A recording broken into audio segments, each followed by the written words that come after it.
समस्त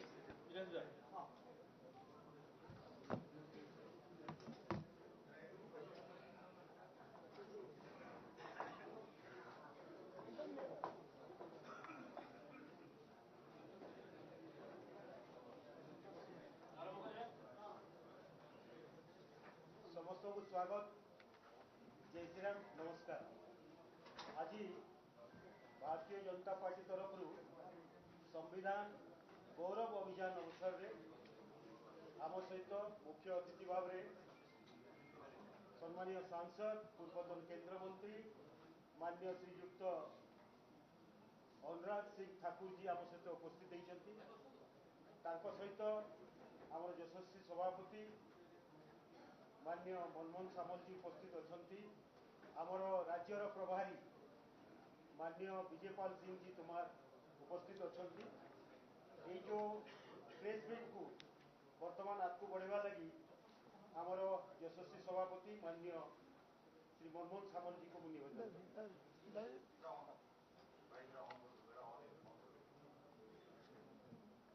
आज अवसर मु आमर आज आमर प्रेस वार्ता पूर्वतन केंद्र मंत्री आमर यशस्वी सांसद अनुराग ठाकुर जी को अनुरोध करुच्ची सी प्रेस वार्ता आप सहित खोला आलोचना करें।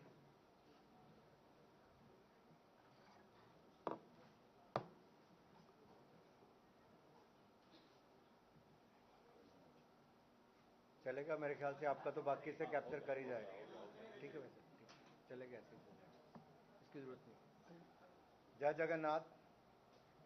सम्मानित मंच उपस्थित सभी आदर के योग्य मेरे मीडिया के मित्रों, आज मेरा सौभाग्य है कि मैं भगवान जगन्नाथ की इस भूमि पर आप सबके सामने एक प्रेस वार्ता में आप सबको संबोधित करने आया हूं। सबसे पहले तो उड़ीसा की जनता का आभार प्रकट करता हूं जिसने पूर्ण बहुमत की भारतीय जनता पार्टी की सरकार बनाई है। आज जो विषय मैं आप सबके बीच में लेकर आया हूं वो बहुत महत्वपूर्ण है। संविधान, संविधान निर्माता और आरक्षण, इन 3-4 मुद्दों के ऊपर मैं आप सबके बीच में बात रखूंगा, क्योंकि पिछला लोकसभा चुनाव जब हुआ तो कुछ लोगों ने भय और भ्रम फैलाने का काम किया, और ये वो लोग हैं जो संविधान को भी तार-तार करते थे, संविधान निर्माता को भी हराने का काम किया, और आरक्षण का विरोध भी ये इनके पूर्वज पंडित नेहरू से लेकर इंदिरा जी, राजीव जी और राहुल गांधी जी तक करते रहे। और मैं थोड़ा विस्तार में इसको इसलिए बताना चाहूंगा, आज हम जो संविधान गौरव अभियान चला रहे हैं उस कड़ी में मैं आप सबके सामने आया हूं। संविधान निर्माता कौन थे? डॉक्टर भीमराव अंबेडकर। और संविधान निर्माता डॉक्टर भीमराव अंबेडकर को संविधान समिति का ही हिस्सा ना बने, इसकी पुरजोर कोशिश पंडित जवाहरलाल नेहरू ने उस समय की, और उनको हराया भी। वो बंगाल से चुनकर आए, और बंगाल से चुनकर आए, और उसके बाद जब उनको दूसरी बार जब उपचुनाव में भी जाना पड़ा तो हिंदू महासभा के नेता एम जयकर ने पुणे सीट खाली की जहां से वो चुनकर आए। मैं आपको कहना ये चाहता हूं, आखिरकार नेहरू जी अंबेडकर के विरोधी क्यों थे? आखिरकार पंडित नेहरू जी ने लेडी माउंटबेटन को पत्र लिखकर अपनी खुशी क्यों व्यक्त की थी कि अब डॉक्टर अंबेडकर उनकी कैबिनेट का हिस्सा नहीं होंगे? वो चुनाव हार गए। आप सोचिए, डॉक्टर अंबेडकर की हार पंडित नेहरू के चेहरे की मुस्कुराहट बनी थी, और ये अंबेडकर विरोधी हैं। अगली बात मैं आपके सामने करना चाहता हूं, जब लोकसभा के चुनाव हुए तब भी कांग्रेस और कम्युनिस्ट पार्टी दोनों ने मिलकर 1952 में भी और 1954 में भी डॉक्टर अंबेडकर के खिलाफ प्रचार प्रसार किया, उनको चुनाव हरवाए। ये सारा प्रयास कांग्रेस ने किया, क्योंकि डॉक्टर अंबेडकर दलितों की बात उठाते थे, गरीबों की बात उठाते थे, ओबीसी की बात उठाते थे, और Pandit Jawaharlal Nehru ji SC, ST, OBC के घोर विरोधी थे। और मैं बड़ी गंभीरता से इस बात को कह रहा हूं, क्योंकि पंडित जवाहरलाल नेहरू ने हिंदुस्तान के मुख्यमंत्रियों को चिट्ठी लिखकर कहा था कि अगर एससी, एसटी समाज के लोग आरक्षण के माध्यम से ऊपर आ गए तो क्वालिटी नहीं मिलेगी। आप सोचिए, हमेशा ही हीन भावना उनके अंदर भरी हुई थी। अंबेडकर जी ने तो 1951 में नेहरू जी के मंत्रिमंडल से इस्तीफा भी दे दिया था, और उसके पीछे 5 कारण उन्होंने बताए थे कि नेहरू जी दलित मुद्दों पर उनकी अपेक्षा कर रहे हैं और नेहरू जी का ध्यान केवल मुसलमानों पर केंद्रित है। एक तो ये भी, दूसरा, आर्थिक नीतियों और संस्थानों के जो दरकिनार करने का प्रयास किया जा रहा है, और ये भी किसको किया? डॉक्टर अंबेडकर को पंडित नेहरू ने किया। तीसरा है, कश्मीर मुद्दे पर धारा 370-35A के बिल्कुल खिलाफ थे, विशेष राज्य दर्जा देने के बिल्कुल खिलाफ थे डॉक्टर भीमराव अंबेडकर जी, लेकिन पंडित नेहरू ने वो भी किया। और यही नहीं, पंडित नेहरू जी की विदेश नीति की उन्होंने आलोचना की, और हिंदू कोड बिल उसको पारित करने में कोई प्रतिबद्धता जो नेहरू जी ने नहीं दिखाई, उसका भी वो विरोध करते रहे। और आखिरी जो मैं कह रहा हूं, ओबीसी कमीशन ये लाना चाहते थे कौन? डॉक्टर भीमराव अंबेडकर, लेकिन पंडित नेहरू ने भी इसका विरोध किया, इंदिरा जी ने भी किया, राजीव जी ने भी किया, और ये पूरे के पूरा गांधी नेहरू परिवार एससी, एसटी, ओबीसी विरोधी था। और केवल यहीं तक नहीं रुकी, अगर आप इसके आगे देखेंगे, इंदिरा जी के समय भी बैकवर्ड कम्युनिटी के लिए कुछ नहीं हुआ, और राजीव गांधी जी के समय भी नहीं हुआ।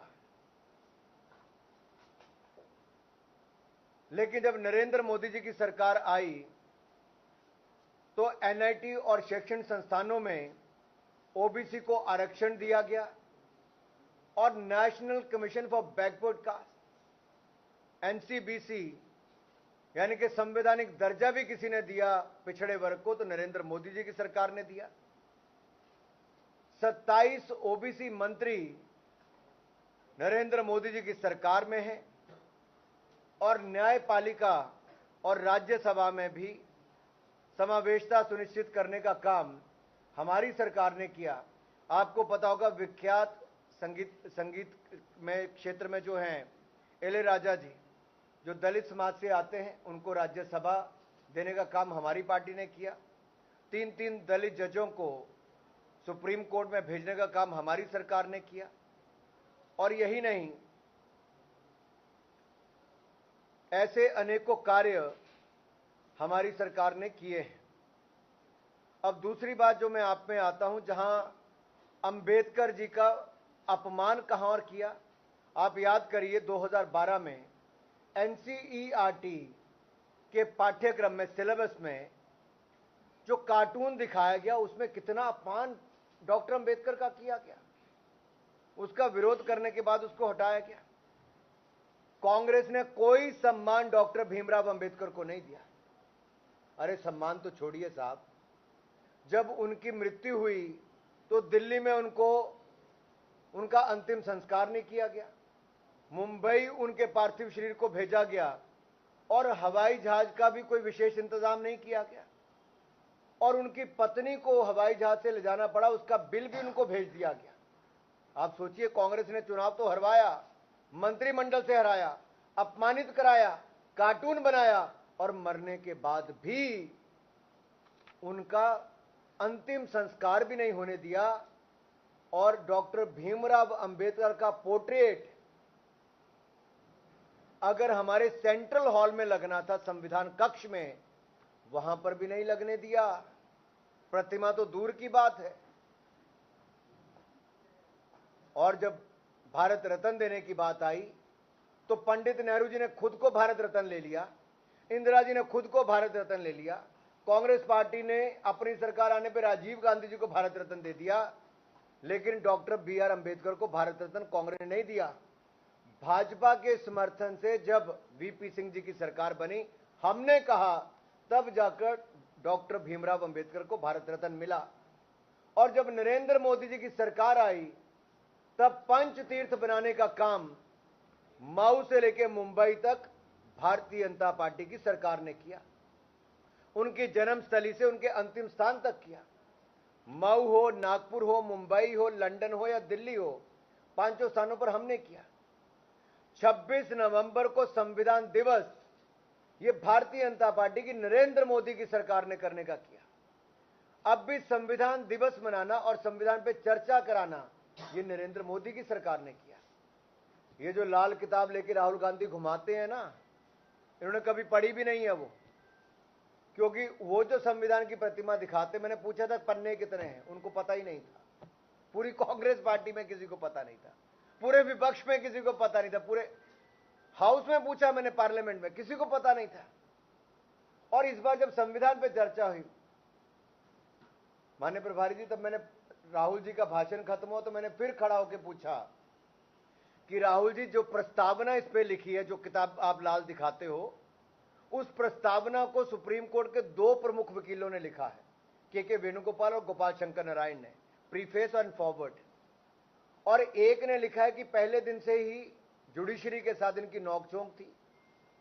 और उसमें यह भी लिखा है कि अगर नेहरूवियन सोच का इस पे प्रभाव होता हिंदुस्तान के संविधान पर, तो शायद आम आदमी को अपना अधिकार ना मिला होता। और दूसरे ने लिखा है कि इंदिरा गांधी की इमरजेंसी के कारण जो देश में काला अध्याय था, उससे मुक्ति दिलाने का काम हुआ तो बाबा साहब अंबेडकर के संविधान के कारण हुआ। और अध्यक्ष जी, उन्होंने ये भी कहा कि जनता को अधिकार अगर दिए तो बाबा साहब अंबेडकर के संविधान ने दिए। राहुल गांधी ने कभी उसको खोल के पढ़ा ही नहीं, और जब मैंने कहा तब पूरी कांग्रेस पार्टी उसको खोल के पढ़ने लगी। अब मैं आपको इसका और बताता हूं। ये हिंदू कोड बिल में आगे लाने में विफल रहे, आरक्षण का विरोध ये लोग करते रहे, कांग्रेस के लोग, विभाजनकारी नीतियां इनकी थी, ये सब मैंने आपके सामने बताया। मोदी जी ने तो इंदू मिल 400 करोड़ रुपए से ज्यादा देवेंद्र फडणवीस की सरकार ने खरीदकर मुंबई में बना रहे हैं। लंदन का मकान खरीदा, वहां पर हम उनका स्मारक बना रहे हैं। ऐसे दिल्ली में अंबेडकर इंटरनेशनल सेंटर कॉन्फ्रेंस के लिए हमने वो बना कर दिया, 15 जनपद पे हमने वहां पर। और यही नहीं, इनकी प्रतिमा को भी मुंबई में लगाया जा रहा है ताकि उसको समानता और न्याय का जो योगदान डॉक्टर भीमराव अंबेडकर का है, उसकी प्रतिमूर्ति हम वहां पर दिखा सकें। अब आप देखिए, जो डॉक्टर भीमराव अंबेडकर जी कहते थे, अपने संविधान भी उन्होंने कहा, वो नरेंद्र मोदी की सरकार ने आकर किया। हाशिए पर पड़े हुए समुदायों को हमारी सरकार ने सिटीजनशिप अमेंडमेंट एक्ट, नागरिकता संशोधन अधिनियम, ये लाने का काम किया। जो हमारे जितने भी अल्पसंख्यक हैं, अल्पसंख्यक कौन, जो पाकिस्तान, अफगानिस्तान, बांग्लादेश में जो माइनॉरिटीज हैं, वहां हिंदू माइनॉरिटी है, क्रिश्चियन माइनॉरिटी है, पारसी माइनॉरिटी है, सिख माइनॉरिटी है, उनको अगर उन देशों में प्रताड़ित किया जाता है, हमारे यहां नागरिकता देने का काम मोदी सरकार ने किया है और हमने यहां पर दे दी है। दूसरा, नारी शक्ति बंधन बिल, महिलाओं को विधानसभा से लेकर लोकसभा तक ये हमने करने का काम किया, मोदी सरकार ने किया। अनुच्छेद 370 आर्टिकल 370 उसको खत्म करने का काम हमने किया है। ये सब बाबा साहब अंबेडकर चाहते थे। और यही नहीं, अनुसूचित जाति पिछड़ा वर्ग, जहां इनको बचाने का हमने काम किया, वहीं इकोनॉमिकली वीकर सेक्शन जो ईडब्ल्यूएस जो है, उनको भी 10% आरक्षण शिक्षा से लेकर नौकरियों तक, ये भी भारतीय जनता पार्टी ने किया है। अब जो आता है कि संविधान को तार तार किसने किया, आप देखिए 1950 में अगर हम गणतंत्र बने, if India has become republic in 1950, in 1951 Pandit Nehru, his government brought some changes in the constitution. और वो किसी और से जुड़ी हुई नहीं, वो आप मीडिया वालों से जुड़ी हुई है। अभिव्यक्ति की आजादी को खत्म करने का काम, पहले दिन से कुचलने का काम कांग्रेस पार्टी और पंडित नेहरू ने किया। ऑर्गेनाइजर में छपे एक लेख के खिलाफ कि उनकी सरकार की आलोचना ना हो, उसको दबाने का काम किया। लेकिन सुप्रीम कोर्ट आपके पक्ष में आकर खड़ा हुआ। यही नहीं, 24वां और 25वां संशोधन जो अमेंडमेंट 1971 में लेकर आए, मौलिक अधिकारों में कटौती करने का काम, इसको भी केशवानंद भारती ने वर्सेस केरल राज्य इसको लिया और इसके दूसरे भाग को निरस्त करने का काम यह भी सुप्रीम कोर्ट ने किया।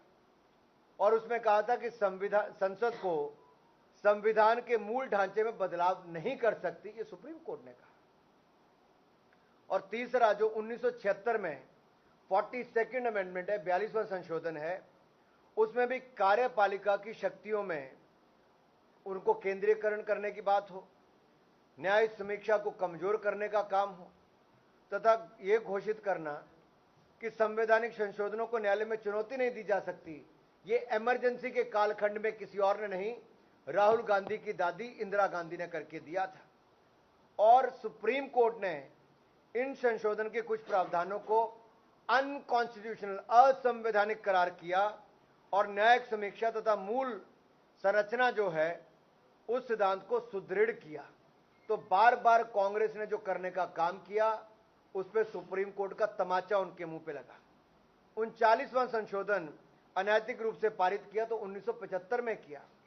एक तरह से कहें कि संविधान की आत्मा को ही मारने का काम ये श्रीमती इंदिरा गांधी ने किया था, जो राहुल गांधी जी की दादी हैं।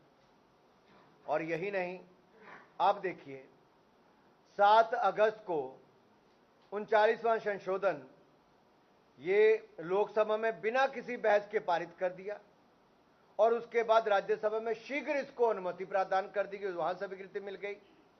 और संवैधानिक आवश्यकताओं को पूरा करने के लिए 9 तारीख शनिवार के दिन कांग्रेस शासित राज्यों में विधानसभाओं का विशेष सत्र बुलाया गया, स्पेशल सेशन बुलाया, वहां पे पास करवा दिया।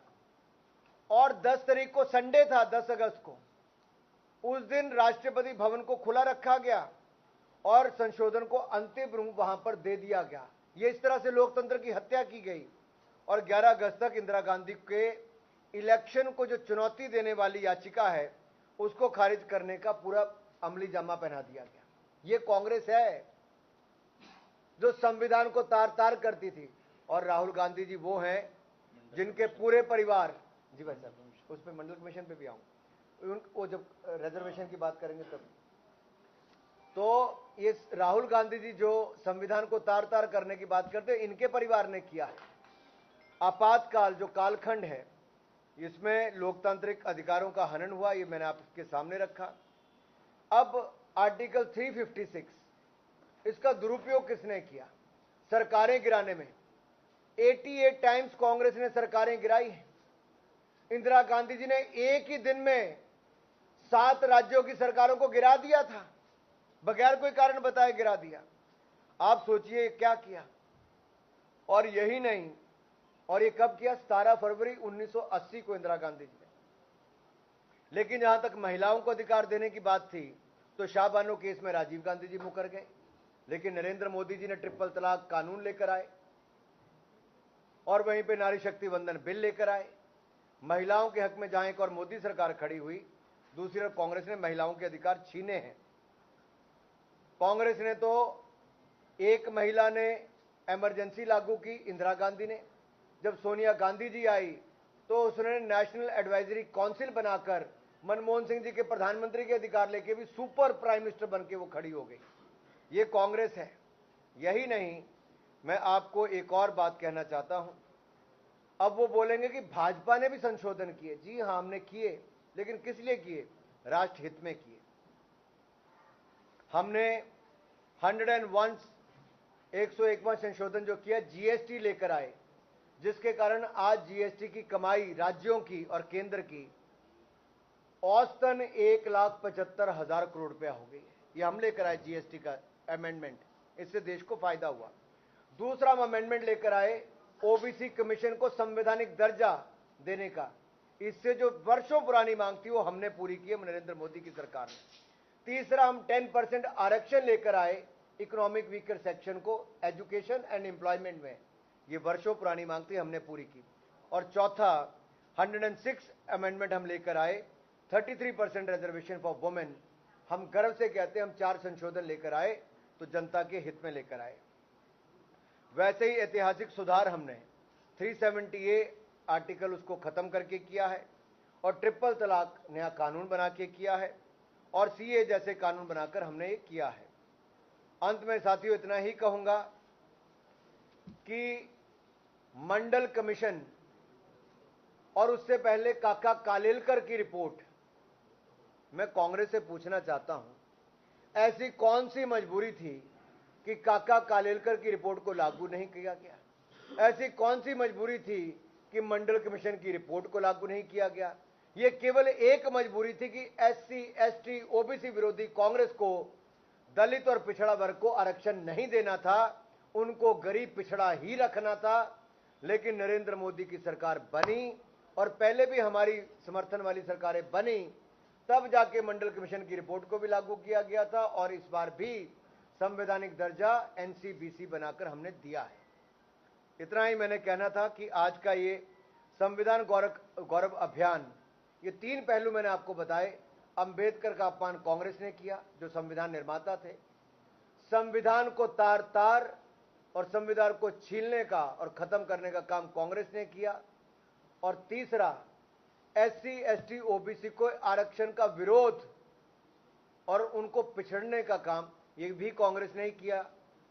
लेकिन चौथी बात जो मैंने महत्वपूर्ण बताई कि बैकवर्ड हो, SC, ST हो, इसका मान सम्मान हो, या संविधान निर्माता का मान सम्मान हो, या संविधान में जो संशोधन करके देशवासियों के सम्मान के लिए कुछ करना हो, ये भारतीय जनता पार्टी ने किया है। बहुत बहुत धन्यवाद।